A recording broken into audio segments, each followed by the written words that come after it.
Hello aspirants, welcome back to the channel. So aspirants, এতিয়া Indo Tibetan আৰু border police ফৰ্চৰ পৰা নতুনকৈ জব ৰিক্ৰুটমেণ্ট আহিছে।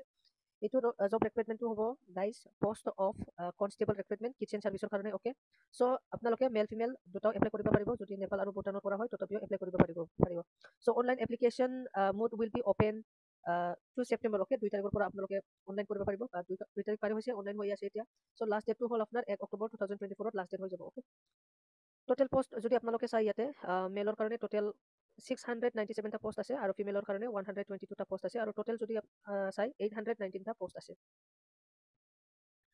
যদি এলিজিবিলিটি কণ্ডিশ্যনছটো কয়, এলিজিবিলিটি কণ্ডিশ্যনছটো ক'লে ইয়াতে minimum education and qualification এজেঞ্চিয়েল qualifications ইয়াতে দিয়া হৈছে অনলি 10 পাছ কৰিব লাগিব। লগতে আপোনালোকে এইটো কিচেনৰ কাম হয়তো কিচেনৰ চাৰ্টিফিকেট লাগিব অ'কে। স্কিল ডেভেলপমেণ্ট কৰ্পৰেশ্যনৰ বা ফ্ৰম ইনষ্টিটিউশ্যন বা নেশ্যনেল স্কিল ডেভেলপমেণ্ট কৰ্পৰেশ্যন যদি আপোনালোকৰ আছে চাৰ্টিফিকেট তেনেহ'লে আপোনালোকে এপ্লাই কৰিব পাৰিব অ'কে। যদি নাই তথাপিও এপ্লাই কৰিব পাৰিব অ'কে। এইটো ইমান মেণ্ডেটৰী নহয়, এতিয়া অৰ বুলি দিছেতো। চ' ইয়াতে age relaxation and permissible beyond upper age limit ইয়াতে দিয়া হৈছে। চ' ইয়াতে চাই ল'বা যাৰ মানে এজটো বেছি হৈছে 5 ইয়াৰ্ছ এজ ৰিলেক্সেশ্যন পাব। এছ চি এছ টিৰ কাৰণে অবিচিৰ কাৰণে 3 ইয়াৰ্ছ ইয়াতে এজ ৰিলেক্সেশ্যন পাই যাব অ'কে। এক্স ছাৰ্ভিচমেনৰো আছে, এইবিলাক আপোনালোকে চাই ল'ব। নেক্সট ইকনমিকেলি উইকাৰ ছেকশ্যন যদি আপোনালোকৰ চাৰ্টিফিকেট আছে তেনেহ'লে আপোনালোকৰ কাৰণে ৰিজাৰ্ভেশ্যন থাকিব অ'কে। যাৰ আৰু ফিজিকেল ষ্টেণ্ডাৰ্ড চোৱা হ'ব ছিলেকশ্যন প্ৰচেছত। ফিজিকেল ষ্টেণ্ডাৰ্ডত আপোনালোকে যদি জেনেৰেল কেণ্ডিডেটছ হয় 165, 155 ফৰ ফিমেল, 165 ফৰ মেল। মেলৰ কাৰণে হয়তো চেষ্টটো আনএক্সপাণ্ডেড 75 হ'ব লাগিব আৰু এক্সপাণ্ডেডটো 80 হ'ব লাগিব।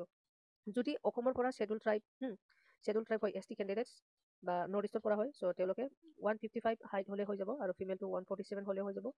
এক্সপাণ্ডেড চেষ্ট 75 এণ্ড 80 টু চেমে থাকিব অ'কে। ইয়াৰ পিছত ৱেট আপোনালোকৰ চাৱা হ'ব, মেডিকেল ষ্টেণ্ডাৰ্ড টেষ্ট আপোনালোকৰ কাৰণে লোৱা হ'ব অ'কে। টেটুছ আপোনালোকৰ চাৱা হ'ব, টেটু ক'ত আছে ক'ত নাই এইটো চাব, লোকেশ্যন চাব, চাইজ চাব, টেটুৰ চাইজটো কিমান ডাঙৰ আৰু হাউ টু এপ্লাই ইয়াতে লিংক দিয়া হৈছে হাউ টু এপ্লাই অ'কে। এইটো হ'ল ৱেবছাইট লিংক আপোনালোকে চাই ল'বা http://recruitment.itbppolice.nic.in এইটোৱে হ'ল website link.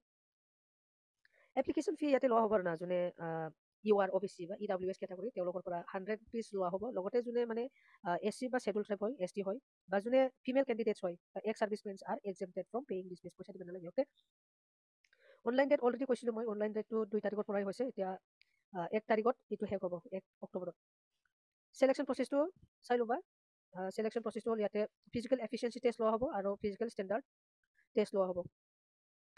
For male candidate ইয়াতে চাই ল'বা আপোনালোকে। For male candidate physical efficiency টেষ্টটো হ'ল 1.6 kilometre race within 7.30 minutes, 11 feet long jump 3 chances to be given, 3 half feet high jump 3 chances to be given। মানে ফিজিকেল এফিচিয়েঞ্চিটো বহুত ইজিকৈ দি দিছে ইয়াতে। 1.6 kilometre in 7.30 minutes is very easy because so many people can complete within 5 minutes 1.6 kilometer race, and 11 feet long jump also very easy because আপোনালোকে চাই আছে যে 18 feet 15 feet মানে জাম্প কৰিব পৰা মানুহ আছে অ'কে। এইটো আৰু ইয়াতে চাই ল'বা আৰু এইটো 3.5 feet অনলি, বহুত ইজি হয় এইটোতো। আৰু ফিমেলৰটোতো আৰু বেছি ইজি হয়, 1800 মিটাৰ আৰু 9 feet লং জাম্প অনলি।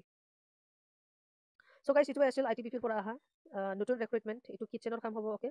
চ' এতিয়া মই ভিডিঅ'টো ইয়াতে বন্ধ কৰা হৈছে। যদি আপোনালোকে ভিডিঅ'টো চাই পিনে ভাল লাগিছে তেনেহ'লে please like, share, subscribe, thank U.